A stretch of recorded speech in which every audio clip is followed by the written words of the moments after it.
Welcome back to the Hall of Sports podcast. We're here again for a football after show. I'm joined by my Red Devil Talk buddies here with Joe and Haider. How are we doing today, Joe? Yeah, I'm all good, thank you, mate. Yeah, not too bad. I think I'm still recovering from Tuesday night. I was just on a show a bit ago that I'm thinking it was Wednesday we played that game. I'm losing track of days, but like I say, I'm also still buzzing from it, so it feels like it was still last night. I wish we could do that every week. So, no, all good. Yeah, I'm fine, mate.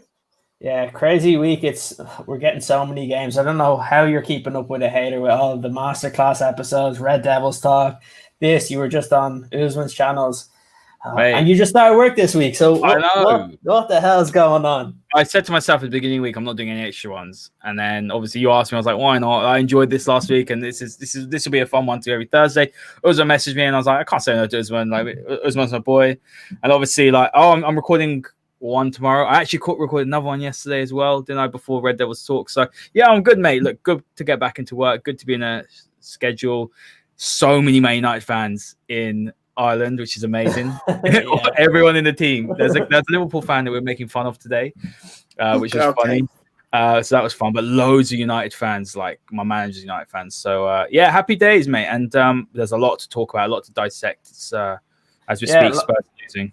Yeah, lots to do. We saw that with Spurs going down 1-0. Just before we start, just to remember to subscribe to the podcast, Hall of Sports Podcast, over on my YouTube channel. Again, we'll be live both on Periscope and on YouTube every Thursday. Times may change based on kind of games and stuff like that.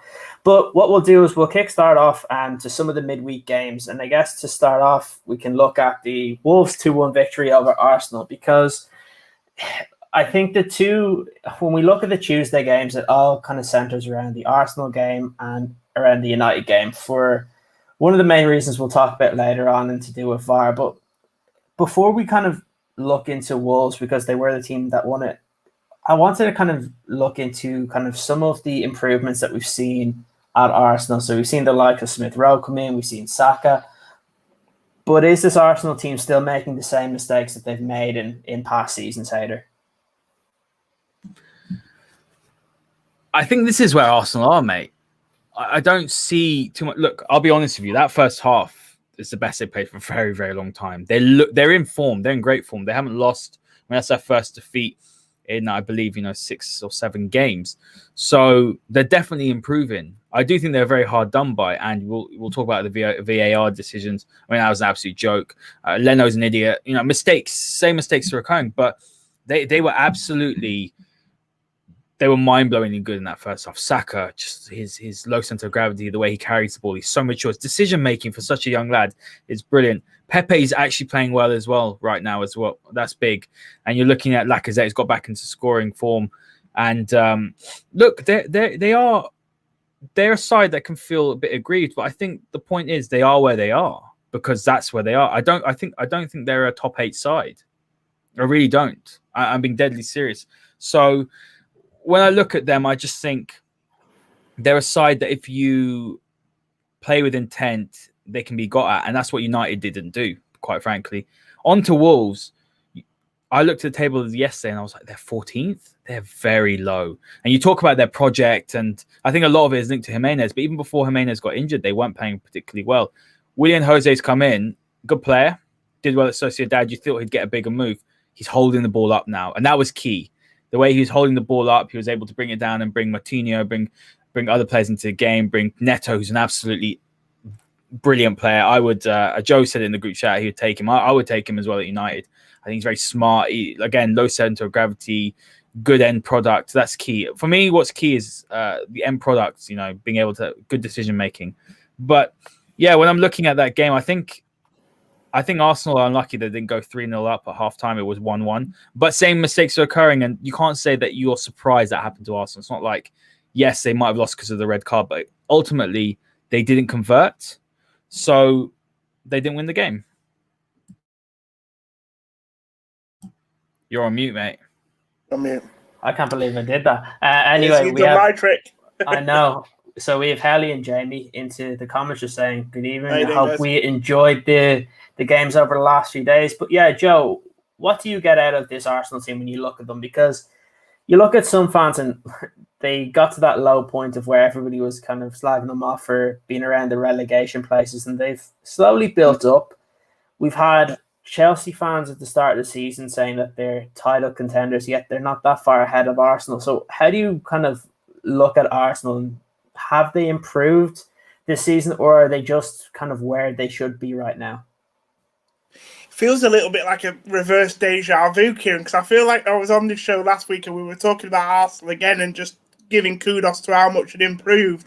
But I remember saying on that show that we can't judge them until Arteta's got the players that he wanted, because he's still got players in this team that will let him down. And it's funny because those players I would probably referring to, without trying to sound clever, were the players that let him down against Wolves. So obviously, David Luiz with the, I mean, you can say he's unfortunate with the penalty. We'll probably talk about that VAR later on. That's fine.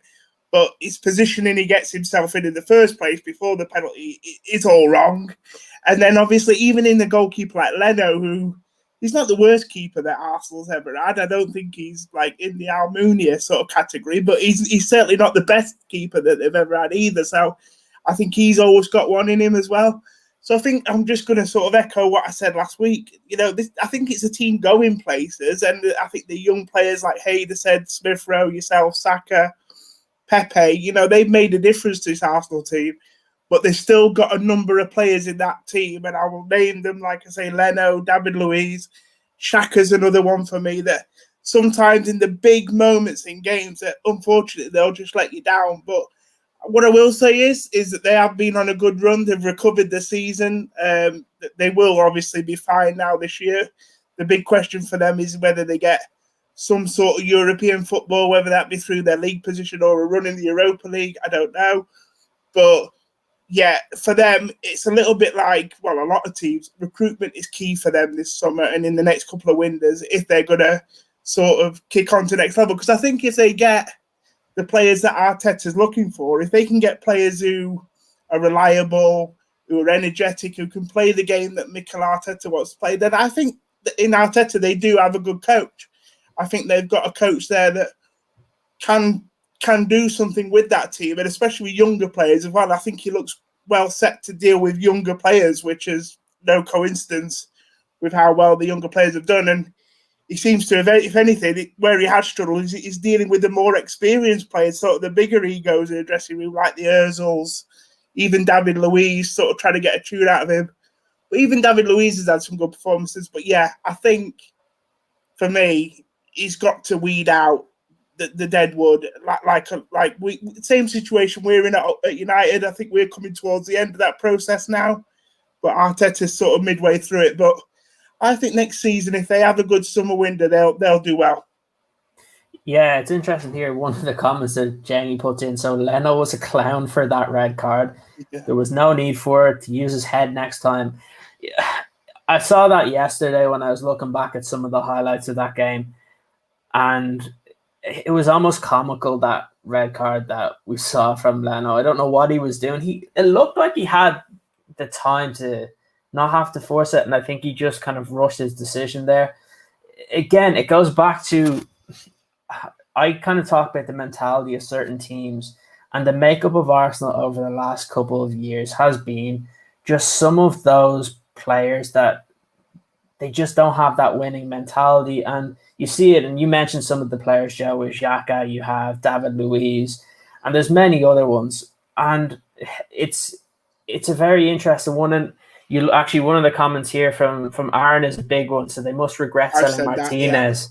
Yeah, I think you look at how well he's played for Villa this year. It's a big problem. Also, again, from Helly. So Arsenal ended up 2 players down. Wolves didn't really impress me. I thought Arsenal was the better team. I agree. Arsenal were the better team. And it goes back to what you said, Haider, the fact that Wolves are sitting 14th in the Premier League table when in each of the past, 2 or 3 seasons, they've been fighting for top 5, top 6. And it just goes to show just how important Jimenez was, how important Diego Jota was for them. And when they lose those 2 players, they haven't really been able to replace them.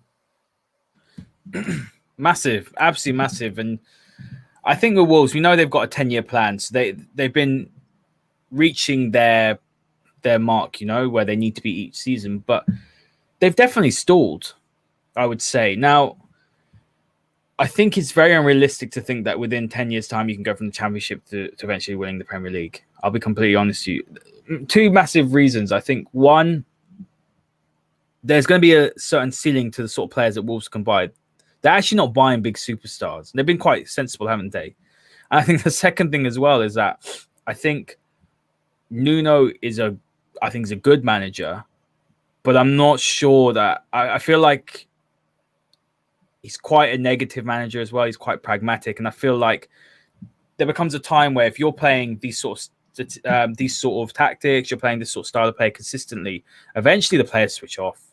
I think there's elements of times this season where the players haven't exactly bought into what he's doing, and you have to remember as well that they lost Doherty, they lost Jota, and obviously Jimenez is injured. But how pivotal was Doherty in their team as a wing back? I mean, think about the amount of times he got people points in fantasy football. He was a staple in your side. I know it sounds silly, but that's a way to have a look at it. And then the next thing, you're looking at Jota as well. I mean, he was good at Wolves, but he's gone to another level. But there's so much to Jota that they're missing. It's the work rate off the ball. It's very key. The intelligence to pick up the half spaces. All these sort of things that when you lose that from your side and you lose your top striker, you've lost your attack. And another thing as well, Adama's gone off the cliff in terms of his form. So there's all these things. I mean, that's 4 key players you're talking about. I mean, sort of going back to Arsenal, you put across the bottom Saka and Smith Rowe. And I think, was it Joe that mentioned struggling with the bigger players? I think that's been a problem with Arsenal. And you could say even with United in the past, where I don't think it's necessarily that they're bigger players with bigger egos. I just think they're players that don't deserve to be at the club. When players who've got bigger contracts. I simply think that's with Arsenal. I wouldn't turn around and say Ollie, he doesn't know how to deal with Lukaku and Sanchez. I actually think that there isn't a way to deal with them because they're not buying into the project. They're not there for footballing reasons. Williams on nearly 200,000 a week. That is an awful decision, a 3-year contract. So when you're a manager and that's out of your hands, I'm not sure what you can do with it. So you look at Saka and Smith Rowe, they're the epitome of what Arsenal should be looking to build towards. The fearlessness, the quality, the devotion, the loyalty to Arsenal. It's very similar when you look over at Mason, isn't it? You think that's exactly what he's got. So Marcus is another one. So I think Arsenal go down that route. You still got to add quality, like people like Bruno Fernandes to your team. But on Saka, I do want to touch on him quickly because I really, really like him. You know this now. When we were talking in the group chat, I said, if United can't get Sancho, then they're never going to get Saka. But that's the player I would go and get. I think the biggest thing with Saka is the intelligence and maturity. He's so young. And I cast my mind back to when I did a Arsenal season review with someone on my own podcast. And I said that Saka played left back, left wing back, left midfield, and in midfield in one season. He's 18, 19? That to have that intelligence and maturity, that age to play those 4 positions at a high standard is the mark of an intelligent player. And that's what Saka is. And you look at Smith Rowe as well, the way he picks up the spaces, and picks up the pockets. It's maturity beyond their years. And I think Arteta stumbled across it, but he's done it. And I actually commend him. I've said this last season. I know people will disagree with me, but I think Arteta's a talented manager. There's clearly something there with him. There is a philosophy. I think the biggest problem is that he'll never be able to fulfill that at a club like Arsenal because of the way that the structure is and the ambitions. I do think that if he wants to fulfill his potential or he wants to go and become the manager I think he can become, I really do think he's that good. And people, there was obviously United fans listening, they think, no, he's rubbish. I think Arteta's a really good manager. I really do. I'd be saying when Pep leaves, City should be looking at Arteta. I really do think that because he's worked with the players. And I do think that with better players, you'll see a much better output. Yeah, absolutely. It's a really interesting one because we look at, and we've been talking about it all week with Saka. You look at Smith Rowe, they've come in and they have that fearlessness, which is really what you want from some of the young players that you need to introduce. Because like you said, it's hard to believe that the likes of Willian was really someone that Arteta would have been looking for if he was planning for the future, because you could have just looked at his performances at Chelsea towards the end of his career there. The fact that they didn't want him back was really a staple of what was to come. And I was surprised when Arsenal were the team to go in for him. But I guess like you said, he's kind of stumbled across a pretty good system and some good players to be brought in. There's a couple of comments that we have here, and I think this is a really vital one before we move on to Wolves, is the fact of one that Aaron says, so Jimenez is absolutely vital for the way Wolves play. There was a point before Cavani would have taken him at United. We spoke about this last summer. Joe, we spoke about this so much, didn't we, in the transfer show? I wanted Jimenez more than anyone else at striker, and I think if United had Jimenez, they'd be a much better side. Yeah, we said it in the summer, and the fact that I think those links with United kind of turned Jimenez's head as well, where he wasn't performing as well as we've seen in previous seasons at the start. But again, he's going to be one to look out for, because when he does come back, you're going to have him, you're going to have Willian Jose for Wolves as well. And again, at some point in time, he's going to see what Wolves are doing this season, see just how important he is to that side. And again, it could be this is the way that he may want to kind of target his career elsewhere, because look, I don't think a player at the quality of Raul Jimenez is going to just want to play for Wolves for the rest of his career. But again, we see just how important he is for that side.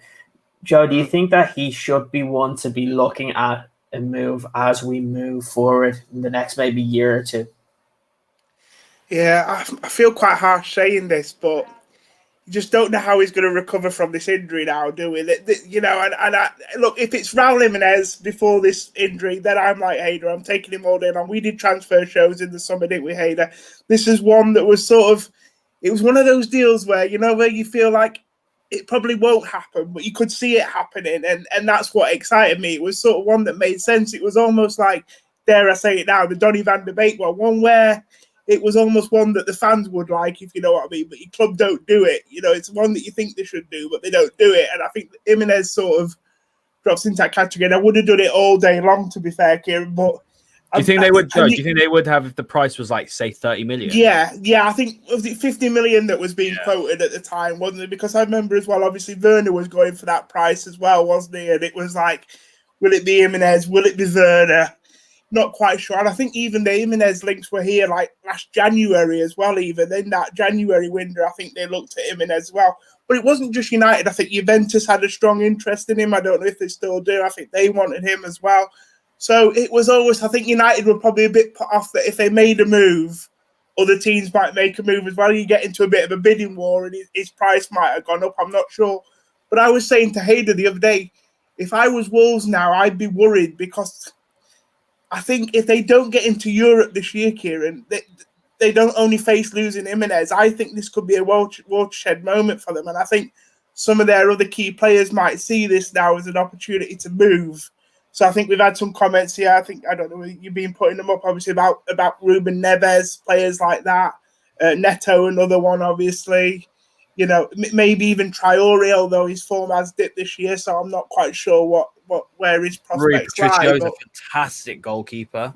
Yeah, Rui Patricio, great goalkeeper. And, you know, they've got a couple of others, you know, I mean, like, obviously at the back there, they've got some solid defenders as well that somebody may take a look at. So I think it's crucial for Wolves that they do find something between now and the end of the season. And I think they're probably too far away already to think about Europe now, especially with how many teams are in contention for that this year. And if they don't get into Europe, some of them players are going to look at it and think, you know, it's my last chance to move, because if they don't move this year and then Wolves get back to it next year and have another good year and finish top 6, they're going to find themselves stuck there for a long time, I think. Yeah, that's a big issue, because like you do mention it, this whole project was to keep Wolves in Europe, and the fact that they've had such a bad start, I think the damage has kind of been done, where they've put themselves in so much of a hole that you look at. We're going to talk about some of the teams that you look at, kind of the top 6, which are relatively close to each other. It's going to be very hard for a lot of those teams that are mid-table right now to kind of push towards Europe next season, because there is that bit of a gap. You look probably from the top of the table to Arsenal, which are probably the most obvious ones to have the opportunity to make it into Europe. And I'm still not convinced with Arsenal either.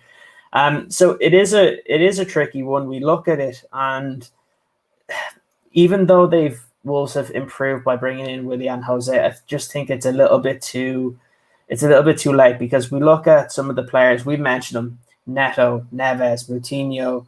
You have the likes of Roman Saiz, Bali, Rui Patricio. That's not a team that should be in 14th place in the league. You look at other teams in the league that are doing better than them, and you compare the two sides, and something has to give. And I think actually one of the comments that was put up here by, I think it was Helly, that it kind of comes to the pattern of play that Wolves have been in, that it doesn't really change. And we've seen it as United fans when we play against them. They really are trying to be really hard to break down. But I think without Diego Jota, you have seen the difference, because when they would play that game, he would often be the one that was able to break on teams, especially in some of those bigger games. And you just don't see it as much anymore. This season, we've seen it with kind of when Jimenez was there. He was finding it very hard to get into the games. And again, I find it's going to be very difficult for Wolves to kind of push themselves forward. In terms of that game, I guess the other sending off to kind of touch on before we kind of speak about the overall issue was the David Luiz and Leno sending off. We've spoken about Leno. About the David Luiz one, what did you make of that, Haider, when you saw it back? Because I know there was a lot of stuff on VAR when we mentioned the Martial penalty that happened, but looking back, this one for me seems worse than what we saw in the Southampton and Manchester United game. One of the worst decisions I've seen in a long time. You have to say it. Look, there's a real issue with refereeing in the Premier League. You know, obviously myself and Rob have spoken about it on the masterclass, and Rob's given a good insight. I can't pretend to be an expert on VAR. I'm not. But something he did say is that when VAR came in, I think it was Clattenburg said it, or someone who was quite well known, a British ref said, "Oh, we'll do it our own way." And this is the problem. No one around Europe has these issues with VAR. There's no issues with VAR as it is. It's with the way that either the referees are too arrogant to make a decision, or they're pinging for everything. It's not clear and obvious. I mean, that's a joke. I think the standard refereeing is a joke. And when you have a situation where, I mean, the referee should go and apologize to Arsenal. I mean, it's funny because it's Arsenal. I'm enjoying it, and I laugh at my brother. Obviously he's a gunner, but it's more to do with the fact that this is not 1 week we're talking about. We're talking about on one day and one evening, 2 of the games. Last week when United lost Sheffield United, and the referee said we made it wrong decisions. They actually have come out and admitted that should never be happening. So with David Luiz, I think a lot of things that are now coming into the game, I'm not speaking about conspiracy theories, but after Klopp said what he said about United have not had the rub of the green. That's a fact, because I'm not paying anyone off. I'm not saying that. What I'm saying is subconsciously, you will think, for example, if Klopp turns around and says Marcus Rashford is a diver, the referee, when the decision, let's say Rashford goes down and there's contact, but he doubts it, or whoever's sitting in Stockley Park, they'll be like, oh, well, Rashford's a diver. Like, he dives. So this is a problem, that referees are not looking at things objectively, and I think subjectively things are coming in the way. Now, David Luiz has a reputation for silly fouls, red cards, and I do think that was actually one of the factors why he was sent off, because it was David Luiz, and that's in itself a problem. That's not fair, is it? That's against fair play and all of this. So they both weren't sending off. So they brought the rule in because if the goalkeeper tries to play the ball, he doesn't get sent off. I mean, I thought the double jeopardy rule was gone as well. But look, mate, from week to week, they're changing the rules. They changed the handball rule earlier on in the season. It's just like changing a goalpost every single week when something happens. It's just a shambles, mate. And I see people going VAR to cancel the game. It's not. It's a brilliant piece of equipment, but if you're not using it properly, you could give someone that can't drive a Ferrari, right? If they crash, you're not blaming the Ferrari, are you? Oh, well, the Ferraris are rubbish. No, you're blaming the idiot that can't drive, and this is the problem. That just people need to think, man. That's it. That's all I'm gonna say about it. I had a debate I think it was just after the United game with a couple of people about this, and all I have to say is, I think the Premier League and really European football in general just have to look at how it's done in other sports. How is it done in rugby and how is it done in American football? Because they're the two that have brought in instant replay where it's worked to the benefit of the sport. And it's not so much where everybody's constantly blaming the technology, but at the end of the day, the technology is there to support the referee, that if there's a decision that's difficult to make, that it gives them a chance to look at it again. What people need to remember is that VAR isn't the ones that are making the decision. The majority of the time, it's still the officiating, and that's the biggest issue. What people don't get is if there's a 50-50 kind of call that's going on, the majority of the time VAR is going to go with the referee's on-field decision, because that's the way it should be. Because if they're not sure and the referee wasn't 100% sure, well, it goes with the referee's decision. You'll see it in rugby, is that if a referee says he thinks it's a try, and then the important thing that you actually don't see is that the referee in football is being told what to look at by VAR instead of the opposite way around. In rugby, the referee will say, is there any reason why I can't award the try? Which I feel like that's what they need to get to in football, where the referee can say, let's say if it's an offside or something, he said, is there any reason I can't award the goal? Yeah, rather than clear and obvious, because so that's subjective. Oh, well, it's clear that his arm is offside, and it's obvious that it is, because essentially you can interpret it like the thing is as well, Kieran, is in rugby they give benefit of doubt to the attacking team, and they've stopped doing that in football. We want to see goals. We don't want to see 0-0 draws, and this is a problem that you're penalising forwards from scoring goals, and I've got a real issue, and that's exactly bang on by Haley. You know, VAR is only good as the person using it. Unfortunately, we've got a bunch of monkeys using it in Stockley Park and on the pitch, and even the United decision. How was Bednarek sent off? Like, that's what I don't get. Is I understood why they brought in some of these rules where to stop goalkeepers from getting sent off and also giving away penalties. Personally, I don't actually agree with it, because if a goalkeeper is taking down an attacker, they know the risks that are associated with it. If you clearly take out an attacker from scoring, it should be like if there's a last man and the defender yanks a player down, it should be a red card. I would much prefer that in the way we used to have it, that you knew if you were a last man and you took someone down, you're most likely getting sent off, no matter how minimal the contact was. But now we're seeing pundits like Rio Ferdinand that came out and said you'd rather just go through the player and take him out, because in the way that they're refereeing the game now, that's a yellow card instead of a red compared to Bednarek. One of the really important points here is that, actually Aaron mentions it, is that they actually need to apply some common sense into some of these decisions, because whether it's the handball rule early on, the kind of minimal offside, I go back to the Villa game at the weekend, and they get a goal disallowed because a player's sleeve is offside. Now, what happens if that player has rolled up his sleeve in that game? It's not offside and he scores a goal.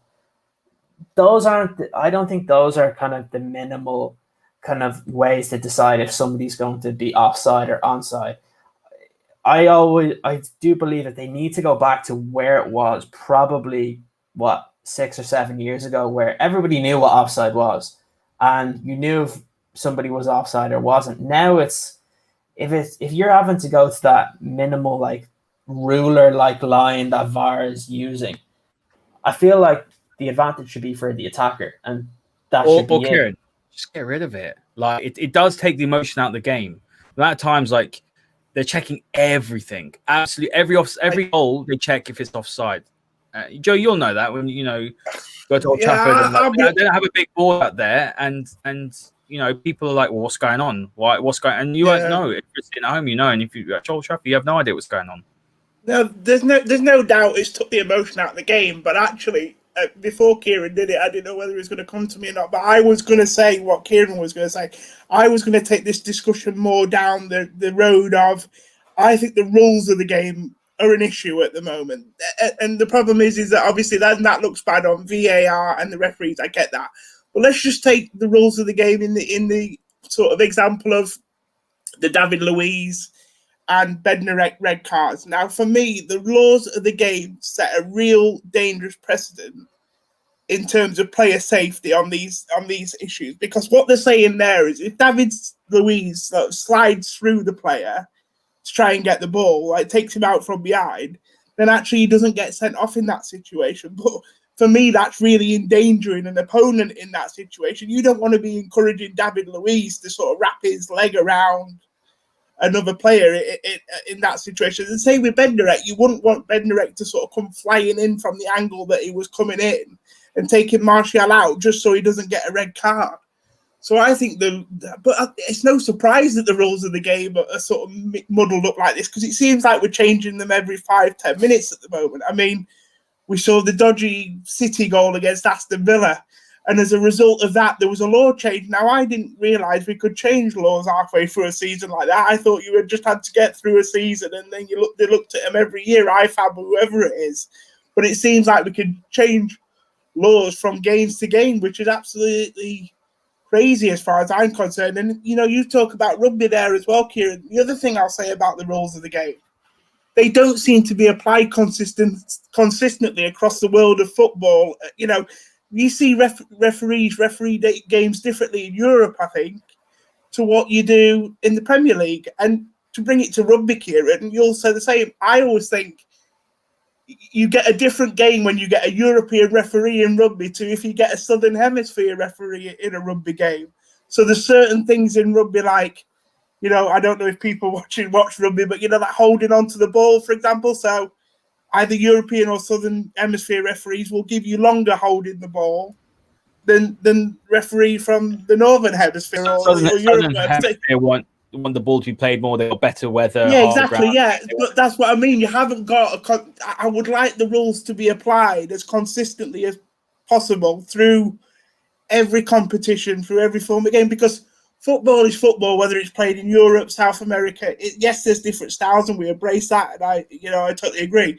But the laws of the game should be one, and they should be applied the same way, I think, regardless of where the match is being played or what competition it's being played in.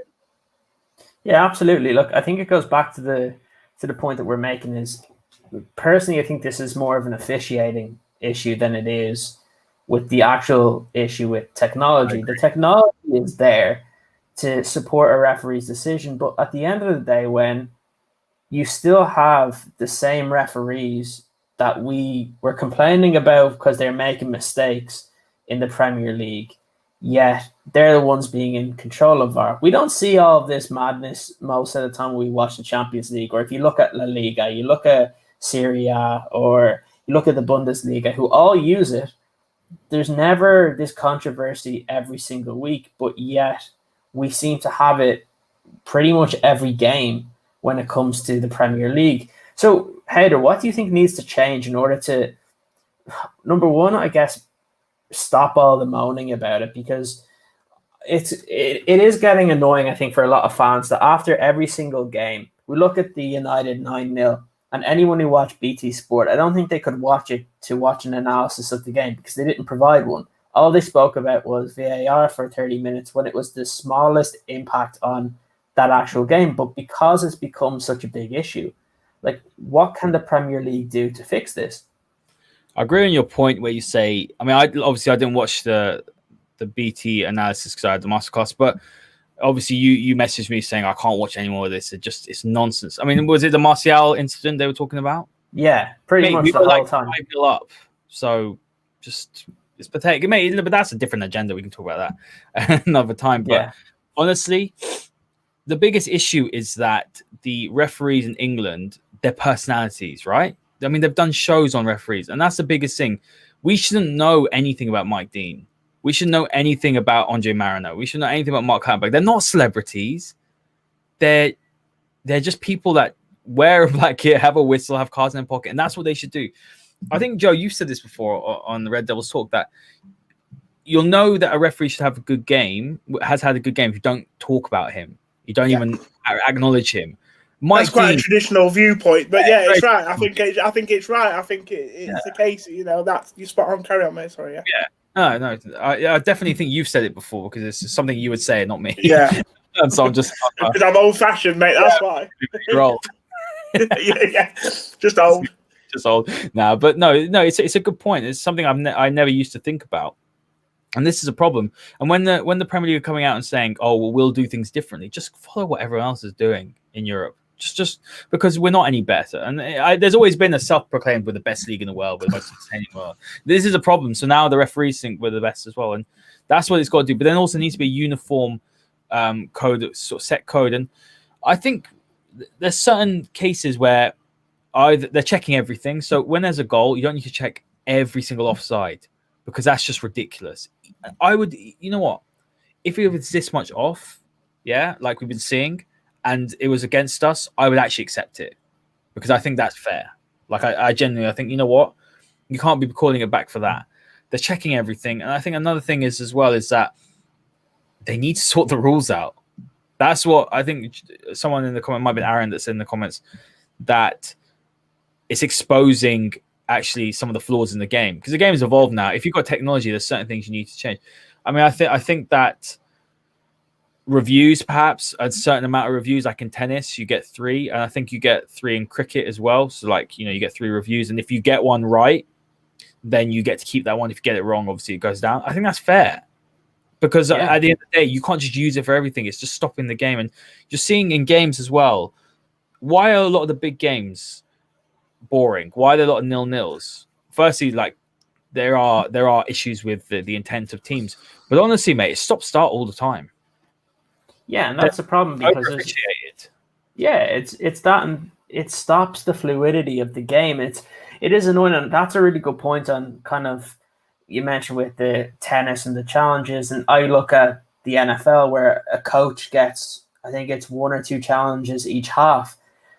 And it makes sense. And if your challenge is accepted, then you keep that challenge for, I think it's 1 per half.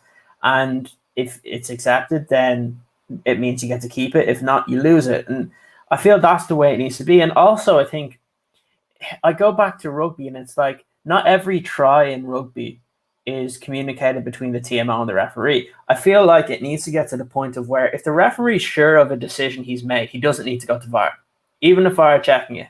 If he's sure of the decision he's made and he's seen it, because you look at the United game, the referee was right behind what happened. It's not like he was 20 yards away. So if he was sure, he should have the deciding view, even if it's off. He's like, well, I decide. Yeah, I agree with that. Yeah, like he was right there. So he wasn't going to send Bednarek off when he saw it initially. It didn't seem like it anyway.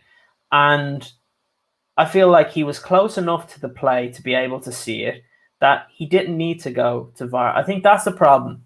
I think the Premier League and football has it backwards. I think they have VAR going to the referee instead of the referee going to VAR. I think it needs to be the opposite way. If a referee's not sure of a decision, he needs to go to the instant technology because that's what they do in every other sport. That if they're not sure on something, that's what happens. You look at it even in tennis. Most of the time, we don't see, unless it's for like whether it's in or out, but I think rugby is the best kind of comparison because they're 2 fast-flowing sports.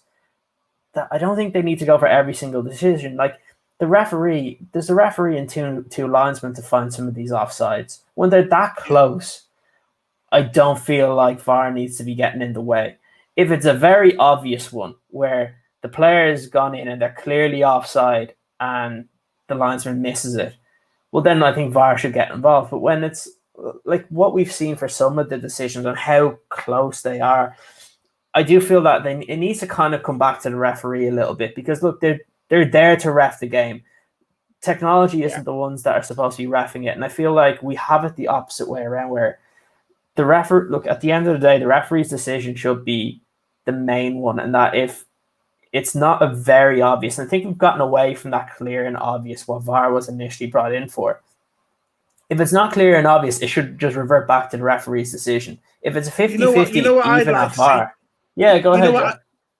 You know what I'd like to see? I'd like to see, like rugby, Kieran, when the goal's being scored, the referee heads over to the linesman who's on that side dealing with that goal, and they have a little conflab while the celebration's going on. And then at that point, the linesman can say to the referee, I didn't put my flag up, but I didn't put it up because I wasn't sure. So can we just check the offside, if you know what I mean?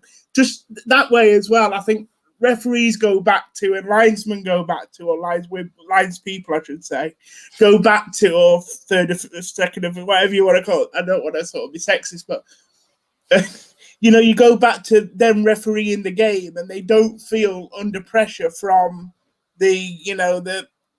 from the VAR and things, because actually what you're finding as well is that they know they've got VAR to fall back on, so they're hesitating on decisions because they think, VAR will sort it out. I want to see these people go back to officiating games the way they used to do.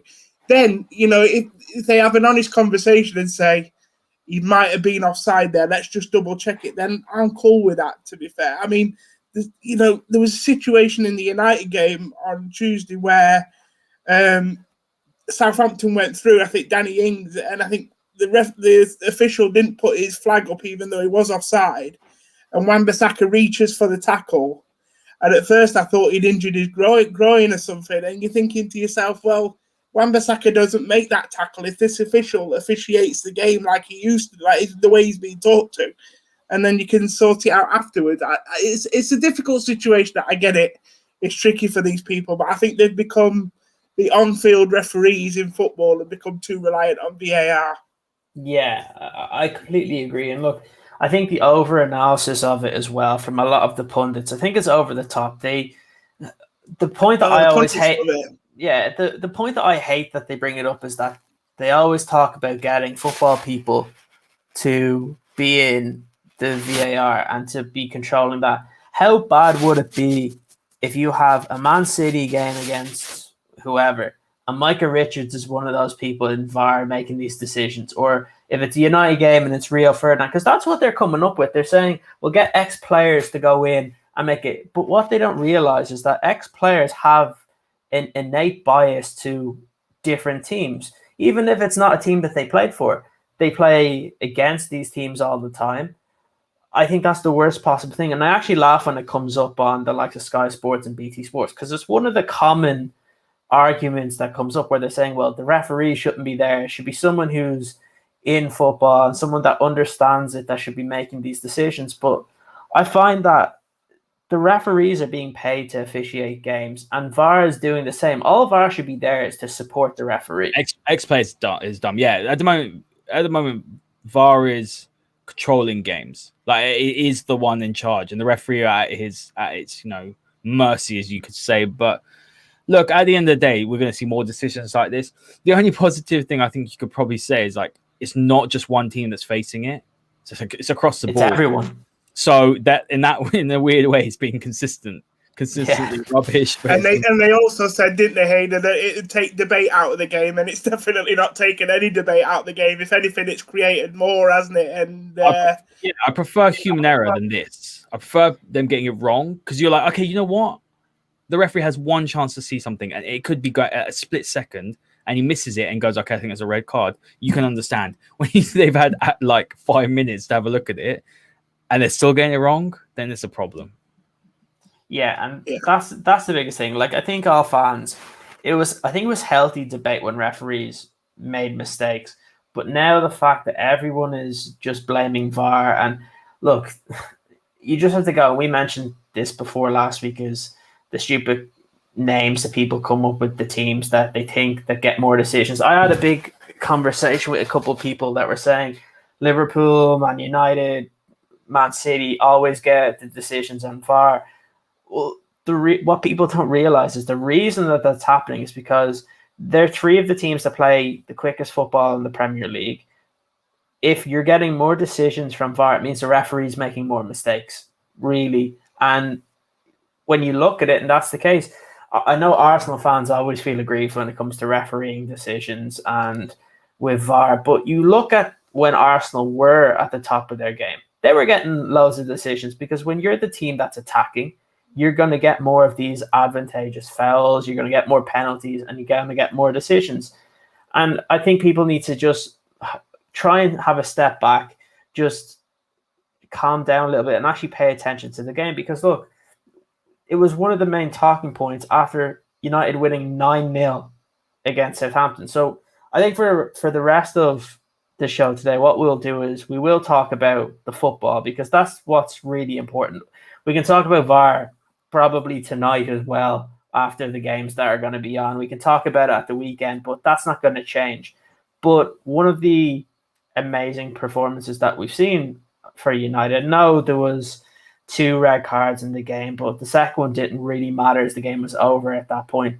But the mentality of the team, I found, was a lot different than what we've seen in previous seasons, Joe. That this wasn't, I don't think you would have seen a United team really go out and constantly try and attack for the whole 90 minutes and really not give Southampton, when you knew that they were there for the taking, and you didn't give them even a breath to stay in the game. And it's being 4-0 at halftime, or even if it should have been 4-1, is still one of the amazing kind of storylines, I think, from the midweek games.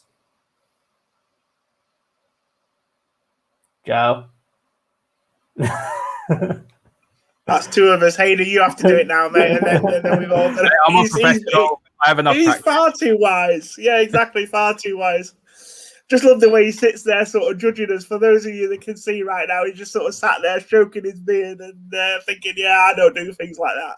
Now, look, to be honest with you, Kira, I think Haider asked me about whether, is this a change of mentality for United on Red Devils Talk last night? And, I said to him, I'm not quite sure, because obviously we need to see it again and we need to see it over a consistent period of time. But having some time to have thought about it, and I have thought about it, the more I think about it, I think it's something that Ollie's really tried to install in his players, because I can think back to certain games where we may feel they've won comfortably 2-0, 3-1 or something like that. And actually, when you look at some of Ollie's post-match press conferences and interviews, he has said, I'm disappointed. We could have scored more. We should have scored more in the second half. We should have made it more comfortable for ourselves. So I do think, to give Ollie some credit, this is something that he's trying to instill in these players, because there are a few players in this squad of Manchester United that have worked under managers over the last sort of 5-6 years that have not really wanted them to go and necessarily score 4, 5, 6 when they've been 2-0 up. We're talking about managers like Louis van Gaal, Jose Mourinho to a certain extent, where more pragmatic managers and the sort of what you've got to realise is it's difficult for some of these players, I think, to get that out of their system. So, you've got players like Luke Shaw, who obviously played under Van Gaal and Mourinho. Even Marcus Rashford, I think, was, played a good amount of games for both those managers. And you've got to sort of install this mentality into them, because at the time when they came into the team, they weren't necessarily told to be ruthless like that. You look at the Ferguson players. I always thought Ferguson was like that. If we had an opportunity to put a few on a team, we did it. You know what I mean? And it means something. And I always look back to, and I always sort of compared to Man City and Liverpool. And I was thinking to myself, I think I put in the group chat on Tuesday night, if City were 4-0 up in this game now against 10 men, if Liverpool were 4-0 up against 10 men, what would they do? They keep going. I mean, we saw a few weeks ago when Liverpool were, I think they got 3 or 4-0 up against Crystal Palace, and they just kept going, didn't they? I think it ended up 7-0, didn't it? And that's the sort of mentality of a title-winning team, and that's what United need to get to. So let's hope that this is a start of something special. The problem is that you're not going to see this every week, Kieran. Unfortunately, we're not going to have the opportunity to play against 10 men for 88 minutes. But what is conceivable is that, so for example, against Everton on Saturday, it's not impossible that United could be 2-0 up after half an hour or something like that. That's then when you want to see it again. When you're 2-0 up, are you going to go for 3 and 4 against a good side like Everton, who are playing well at the moment in phases? Can you go 3 and 4 against those teams? Or are you going to think, wow, we're lucky to be 2-0 up here. Let's just hold what we have against a decent side? Because I think that's the Manchester United we've seen for the last 6 years, rather than the ruthless Manchester United that we saw on Tuesday night. Yeah, it is one of those interesting ones that I think we've asked for this for a while, that we want to see that mentality or that mindset change at Old Trafford, where we want to see, when we're in control of a game, to don't just stop when you're 3 or 4-0 up. Keep going and just attack. We've seen so many teams put up some big scores over the last number of years when they've seen it. We see it in particular over the last couple of years at Man City. they're one of the key teams that when they know they have another team on the ropes, they don't stop. They keep attacking and try and score more goals. And one of the issues I've always had with United, we've had the players, but I don't think since maybe the season where Ronaldo scored the 43 goals that we were rootless when we were winning games. That when you were winning 2 or 3-0, that you just kept going and trying to score. And I think that was the first game where you actually saw it, and it came from the manager, like I think Kelly said there, with 10 minutes to go, Solskjaer was telling his players to score more and not just sit back and kind of let Southampton breathe and just see out the game. They actually wanted to go and score more goals because I think Solskjaer sees just how important that is for his striking partnership because, look, it's been a time where we've seen a lot of games where Martial or Rashford, Greenwood haven't really been scoring, and the game on Tuesday night was the perfect remedy for some of the problems that's happened at Old Trafford, Haider. It's funny what happens when you play with intensity and aggression. But Saints went down to 10 men, and of course that helps, but how many times that happened with United where gone down to 10 men, teams are sat deep, and United haven't moved the ball quickly, or they haven't had the intensity and I think the intent is the right word, but it's still an onus on Manchester United to play, to create, to play with pace. And this United side can blow teams away. We know that. We saw, I think the biggest example of this was against West Ham away, where that first half was honestly one of the worst. And you feared for Oli at that stage. Genuinely, you were like, this is really, really bad. Brings on Marcus, brings on Bruno. They're very key to us. And we blew them away. Within 20 minutes, we completely blew them away. We were so direct. We were so aggressive. We were just moving the ball quickly. But the key for United was they were patient in the final third. We haven't seen that in a long time. And something I said on Usman's podcast, he was saying there's no patterns of play. Well, that's nonsense. There is patterns in play. You don't get to second in the league challenging with no patterns of play. You don't get to, unbeaten in a year away without patterns of play. You don't have the most points in the calendar year. And I'm not the most devout Oli supporter. Like I've been open about that. Doesn't mean I abuse him, but I have doubts about perhaps his credentials to win the title. But if I'm wrong, and I'm sure there's going to be a lot of people who screenshot the things I've said and clipped up. I know people are waiting for Oli to win the league, and I'll be completely delighted because I don't have an ego like that. I care about United, not about whether I'm right or wrong.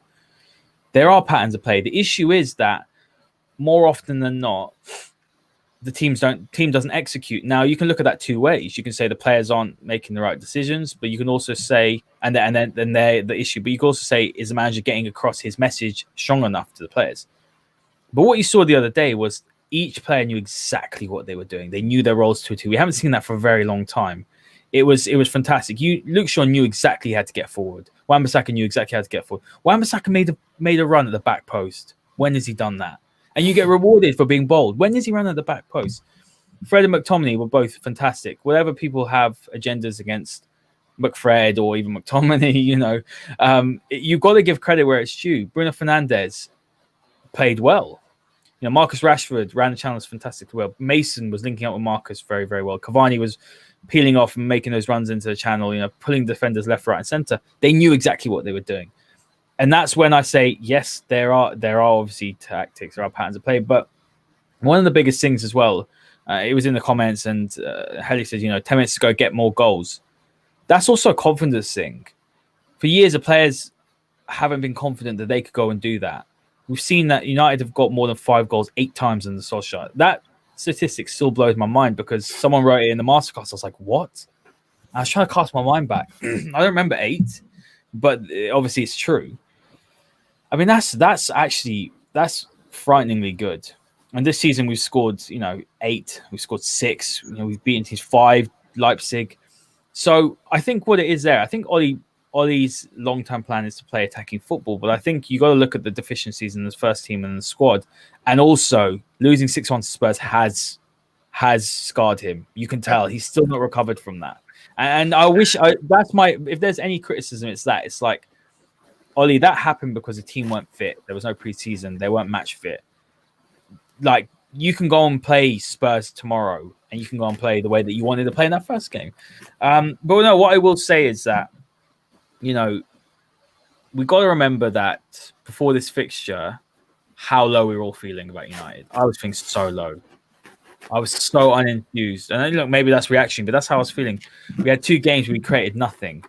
So what we need to do is we need to remember that it's a fantastic victory, but let's not just suddenly think that now expect this team to go and win everything, because there's still major deficiencies in this team.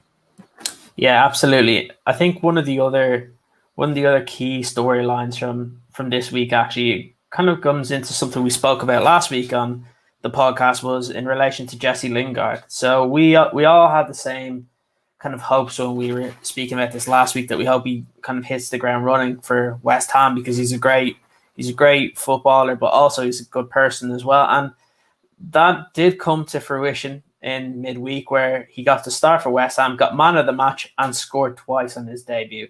How nice was that to see, Joe? Because again, we mentioned it last week, and Jesse's one of the good guys in football, and you don't really get that many especially when they get to that high level. We see it now. There's some that are great, but a lot of the guys that are around that, they don't kind of have the same kind of, especially at United, where Jesse was so into the fans. Like, he really embraced it because he was a United fan, and now we get to see him finally perform for West Ham, and he actually looked very similar back to that season under Louis van Gaal, where he was kind of back to his best. And Jose good? Yeah, Jose as well. But I would have even said, the season when Van Gaal won the FA Cup, I thought Jesse was really good that season. But the fact that he just looked like he didn't have that pressure on him anymore, that if he made a mistake, it wasn't really going to matter. And he had the backing of all those around him. And it shows that he actually does have a good relationship with David Moyes. Yeah, no, absolutely spot on, Kieran. I've got a bit of feedback here, so I don't know if it's coming from my note. You can hear me all right, mate. It's either me or it's coming off of Haider's beard. I'm not sure. Probably Haider's beard to get all that static, but it's gorgeous, isn't it? Yeah, it's beautiful, mate. For those of you who can't see, it's a beautiful bit. Now, I'm absolutely chuffed to bits for Jesse Lingard, Kieran. I've got, you're seeing fans today saying, "Oh, we can't do that for us," and things like that. And where's he been for? Not interested in any of that, kid. This was a player, if there's ever been a player that needed a fresh start, needed something, needed to just reboot, needed to get away as well. I mean, obviously, he's not even in the same area code with this loan either. He's moving to a different part of the country. He's away from, maybe if there was any negative influences off the pitch as well, he's away from all that. And I think, I don't want to talk in hindsight, and, but time will only tell, but I think West Ham's a good fit for him, and especially the time of year that he's going to West Ham, because they've had such a fantastic first half of the season. The pressure's off West Ham now. They're looking at this second half of the season and they're thinking, let's see what we can do, guys. You know what I mean? I mean, they'd have been not expecting to be in a relegation fight, but they would have been expecting to sort of scramble over the sort of mid-table positions, I would have thought, but just lower mid-table. But now they find themselves in 5th place in a crazy season where anything's possible. So he can go there now with no pressure from his own personal point of view, no pressure on the club that he's actually at. I think West Ham, regardless of what people say, I still think they're a team who are probably benefiting from having no fans as well. So there's that side of it.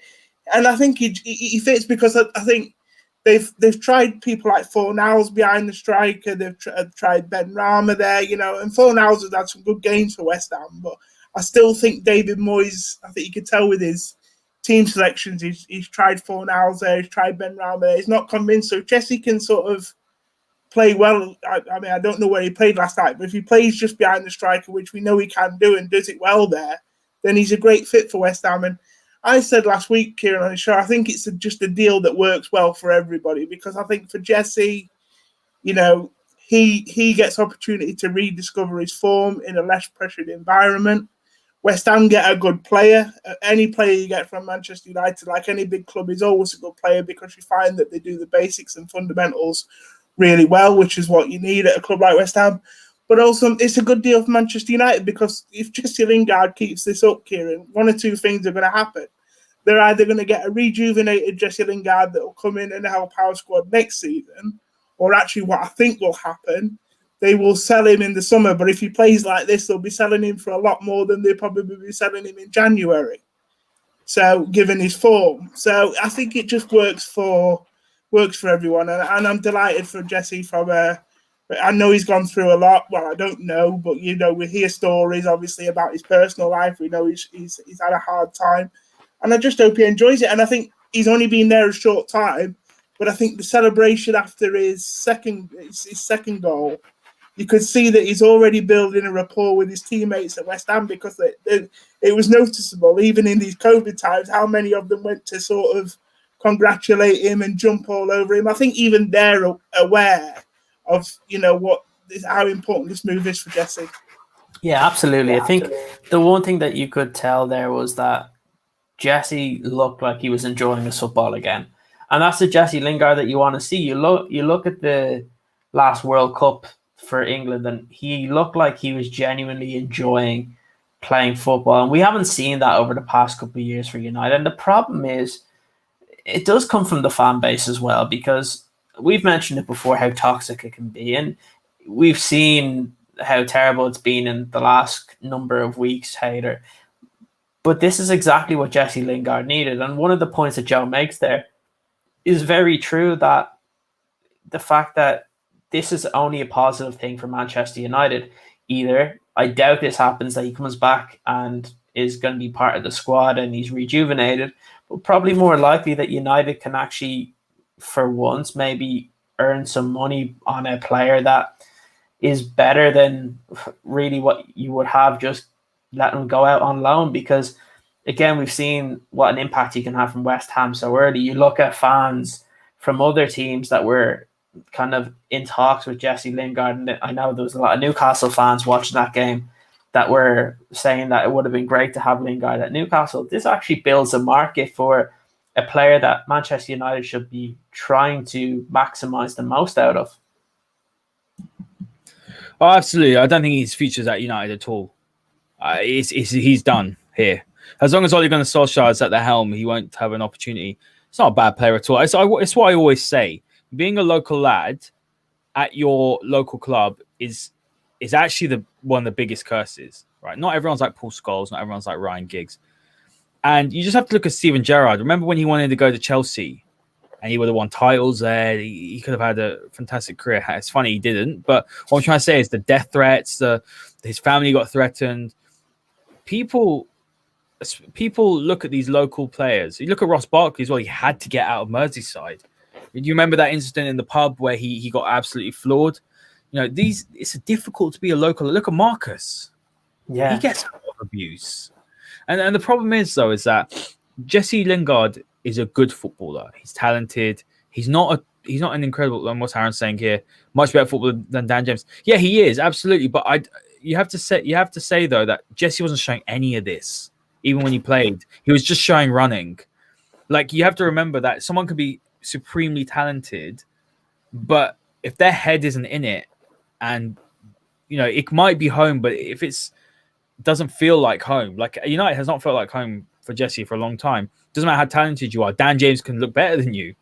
Do you know what I'm trying to say? The mentality point is important. So when I look at Jesse Lingard, he's a victim of his own success. He had such a good few years that people expected Bruno Fernandes. But Jesse Lingard isn't that good. That was the best he'd ever played, but that was for a period of time. He's never shown that again, which suggests to me that his best or his consistent ability is somewhat below that. Now, he scored 2 goals now. Now United fans are saying, we should never got rid of him. Dan James should have gone before. It's just not how it works at all. It just doesn't work. And there's someone, in particular whose tweet came up on my timeline, where it got sent to me, and he was like, "Oh, why do fans celebrate ex-players scoring goals so?" Which you saw this tweet, didn't you, Joe? Yeah, and I'm like, is football that Are you that like? Do you lack that much humanity that you can't be happy for someone who's had? Look, I suffer from mental health. You boys both know, like, really badly. I've had a really tough year. I did a podcast with Usman. Like, people don't know this, but I've had I have really dark days. Like, it's difficult for me. Having to come onto camera and having to just put that all behind me and stuff. But I have really dark days. I still continue to, and I know that how important some of the small wins are. And for Jesse, the small win was, getting a move away, scoring these goals. So I know from a humanity point of view, I'm so happy for him that I don't care about West Ham, but I'm so happy for him as a human being that he's successful because he's happy. So that makes me happy. But that doesn't mean I support West Ham. Doesn't mean people support West Ham. They're just genuinely happy. If you can't find yourself happy for Jesse, who's had such a torrid year, the abuse he receives, it's in the public eye, his family, all this thing that's going on, his mum's ill, I believe, his grandparents either passed away or very sick. If you can't bring yourself to be happy for him, then you have no humanity. You don't have a heart. So people like that, they just want to look like better fans. And this is a problem. Yeah. I don't find myself as vehemently, like, oh, so-and-so's did it, so-and-so did that, ex-player. I just wish people the best. And so I think the problem is that a large section of people think like this individual. And I think, sometimes you just got to take the football out of it and think about the human being. And I think that's what we need to do with Jesse Lingard. He'll do very well there. Remember, David Moyes liked him. He was in the academy at the time. He'd done a few loans. He went to Derby, didn't he, and Birmingham. Obviously, Louis van Gaal's the one that brought him in. But David Moyes would have known what Jesse Lingard's capable of. He'll know his best attributes. He'll know his weaknesses as well because he was Manchester United manager briefly. So I think it's a great fit. And that's another thing with David Moyes. I hated him as Man United manager. But I'm delighted for him as a human being that it took him 10 years and he got sacked from West Ham and came back. It's a humanity standpoint. If more people think like this is taken away from football. More people think and hope for the best for people, then there's going to be less destruction and vile abuse that we see in the world. So no, I'm delighted for him. He'll get his move. It's great for United that he obviously performs and is happy and gets out the cauldron that is Manchester, where he knows everyone and he hears things. He's in a completely new environment. And at the end of the day, he's not going to come back to Manchester United. He's probably not good enough for Manchester United. Neither is Dan James, by the way, even as a squad player, but that's another discussion for another time. But Dan James will go the same way as Jesse Lingard. His form will fall off a cliff with the abuse that he's getting as well.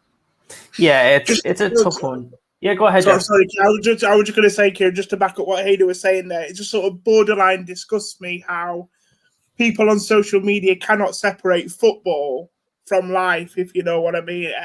And like Haider said, having a heart, I just find it's almost like for football fans on Twitter, it's a weakness to show any sort of human spirit or any sensitivity or any empathy towards a player. And I just don't understand it. It's almost as if I think some people want to do it, but they're more worried about how they'll be viewed by the rest of Twitter. I mean, also, do you not think as well? Right, fans are scared to praise a player from another team or say something good or admire someone from another team. I'll sit here and say I admire Jurgen Klopp and Pep. I say I admire Mo Salah as a player. I hate Liverpool. I hate he plays for Liverpool. I hate the club. I hate everything they stand for. Well, I don't hate them. And that's a strong word. But you know what I'm saying? But I still admire. This is another thing. There's a general. It's just there's so much like negativity and toxicity and hate that's in football. I get it's tribal. Don't get me wrong. I can't stand Liverpool. But to the individuals, if they haven't done anything wrong, like why are you hating on them? Why are you abusing them? Why are you putting monkey emojis in DMs? Why are you putting banana emojis? Like I just don't get it. And the problem is our own fans won't even be happy for Jesse Lingard. What's wrong with you? Yeah, it's crazy. I think it goes to that point that people forget there's a human element to this, where these aren't just robots that you're playing on your video games. That these aren't just FIFA players. These are real human beings. And there is a difference. Like for me, when I saw that Jesse was playing really well for West Ham, I started to tune in, and he's one of the players I'll always remember really fondly, not only for what he did in the pitch. I mentioned the story last week that at the end of one of the seasons that he came to, I think it was Hotel Futbol, or else it might have been before that. But he came to the pub right by Old Trafford and literally bought a drink for everybody in the pub for the end of the season. Players don't do that, and that just shows you that Jesse had a real good relationship with match-going fans. I think it was the people that were online that don't get the chance to go to games, don't really get the chance to learn about the person, were the ones that would constantly abuse him. I don't think I've ever. It's not. Yeah, it's not. It's obviously it's not all of them, but obviously you don't want to paint everyone who doesn't get. What I will say though, Kieran, to add to that, you're right. People don't see what they. So when the team arrives, the players sign autographs. People don't see it. Like Joe, obviously you've had a lot of photos of players. And I'm mixing in them circles, mate, to be fair. So, yeah, I do. What's your personal experience with Jesse? When I've seen him, Kieran, he's always talking to every fan. He's great with kids as well. But what's your impression, Joe? See, I'd really wish you didn't come to me on this one because, to be honest with you, I can't really paint Jesse in the best light with that because I've stayed outside for a lot of games after games to try and get a glimpse of the players, meet the players. Jesse tended to be one of them that just sort of charged for his car, to be honest, and to be fair, Marcus the same. And I've said myself in the past, with those two, I found myself quite disappointed because I can imagine them back in 2008, 2009, being the same fans who probably stuck around outside Old Trafford wanting to get Cristiano Ronaldo's signature, trying to get Wayne Rooney's signature. But what I will do is I'll balance that up with another great story about Jesse Lingard when he was on Soccer AM, which is a football show over in the UK. They used to do this segment at the end where they had a bunch of fans on there, and the fans had opportunity to win about £500 at the end show. Not a lot of money, but it was dependent on the footballer who was the guest on the show completed a challenge. And I remember Jesse failed the challenge. I can't remember what it was, but after the show, he gave those fans the money that they would have earned from the show. He gave it them out of his own pocket. So, look, just because he doesn't take a picture with me or he doesn't have an autograph doesn't make him a bad person. I get it with these footballers. They must be stopped all the time for a selfie and for an autograph. It must weigh heavy on you, but I think it's very difficult to sort of just tar them with just one example, if you know what I mean. You've got to look at the broader thing, and there's so many good examples of good things that Jesse's done out there. I'm not going to sort of say he's a bad person for not stopping and having a picture with me, although I would have liked him to add to my collection. Yeah, that's really good. I think the last point that I'm going to make this week, and I think it's an important one, is just reflecting on some of the talk over the last year where we saw as United fans where people were calling Liverpool basically one of the best teams in Premier League history. Now, again, we see another disappointing result for Liverpool, losing again to Brighton 1-0. And it begs the question at what point, look, it's different compared to when you look at the Premier League table because, look, Liverpool are definitely going to be in the top four when it comes towards the end of the season. They will get some of their players back. They are fairly consistent. But when it comes to the expectations, is this one of the more disappointing title defenses in recent years? What do you like? I know it's not as bad as when you look at Leicester when they won the title, and I think they finished 14th or 15th in the 16 and 17 season, and then Chelsea won the title, and then the following season finished 10th. So obviously it's not going to be as bad as that. But when you take into expectations of the teams, nobody expected Leicester to go off and defend a title again. Yeah. Everyone saw the transition that was happening at Chelsea, but people were saying that this Liverpool team was going to be one of the best in Premier League history.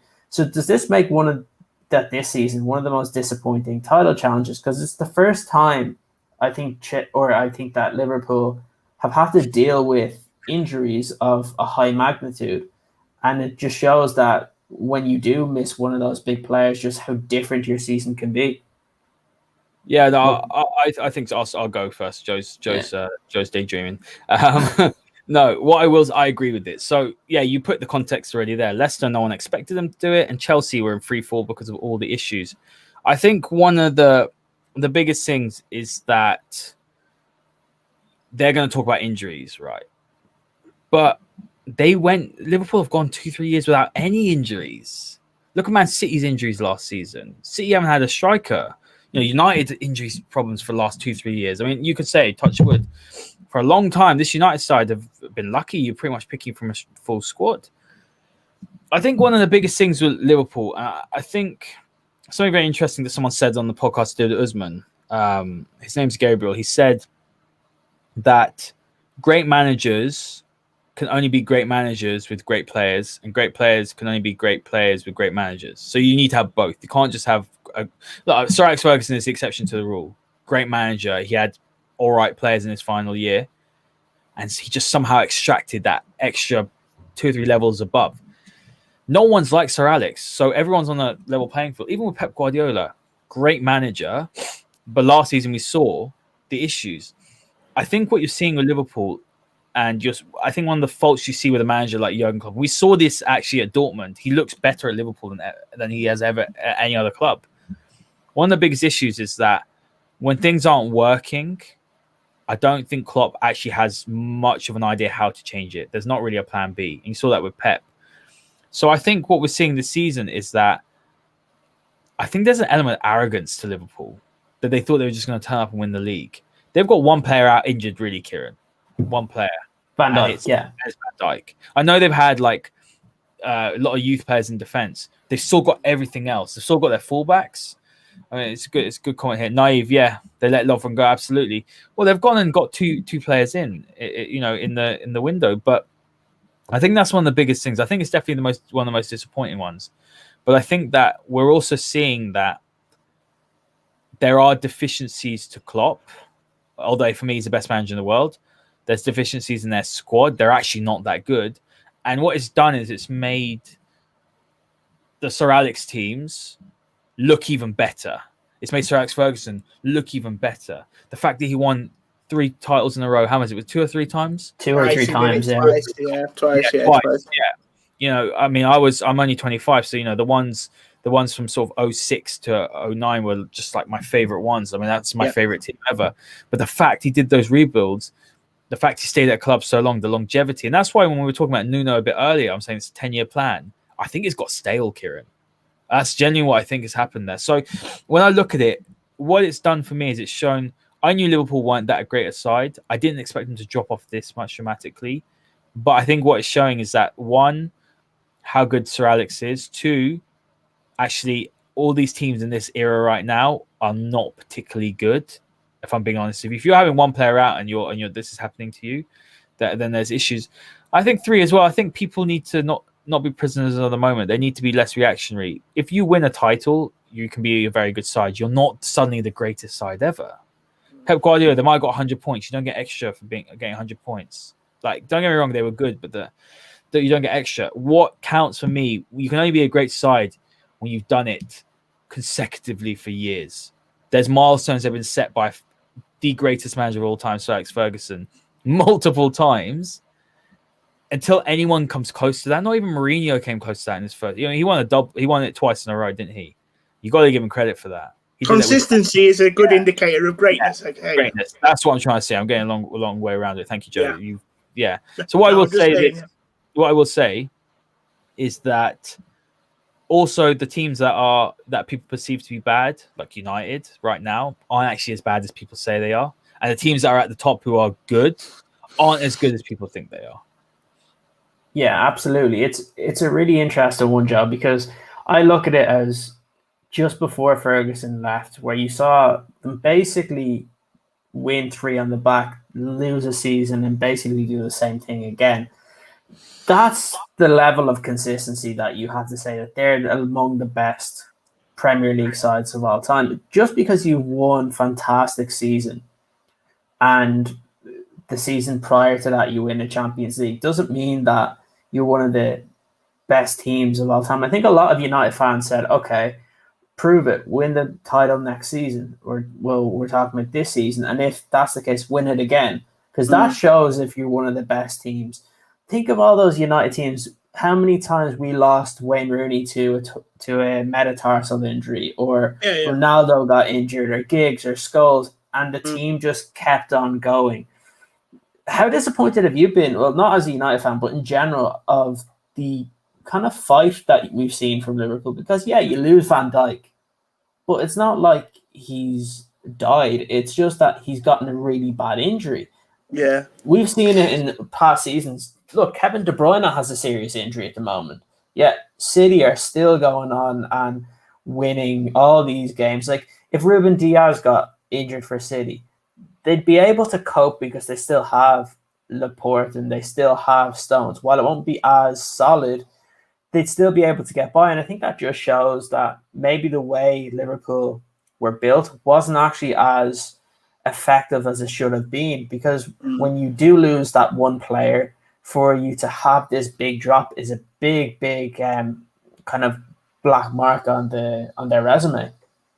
Yeah, no, it has been disappointing from Liverpool. It's almost as if, like, I think it was trending at the start of the season when Van Dijk got that injury, R.I.P. Virgil or something, wasn't it? It was quite a big thing, and we all, I mean, you said there, but it is as if he's died, and it's like, I think the thing is with that injury as well is I think it's affected the other players in the team as well, Kieran, because I think they've lost confidence in their defence as well, and you'll often hear managers say that actually strikers are better when they know that they've got a good defence behind them. It does affect their confidence as well. And I think, it's different for Salah and Mane now because they're thinking, look, if I don't score today, one, we're not going to keep a clean sheet at the other end probably. And two, Virgil's probably not going to be able to pop up in a corner and score a header like he did a few times. He can do that as well. So it does put more pressure on Salah and Mane, but this thing about them being the greatest team, Kieran, for me, what it is, it's when football fans in general, just see something different to what they've seen before. They just think that it's the greatest thing. So I remember when Wenger came in and won a title, played the football he did, everyone said, oh, well, they're the greatest team. And then obviously we saw Pep come in and win a title, played the way he did. I mean, they got 100 points as well, which is obviously special. But, and everyone wants to say they were the greatest team, that Pep team. Then Klopp comes in and he does it there's another different way of playing, like with Klopp, which is completely different to Wenger and Pep Guardiola.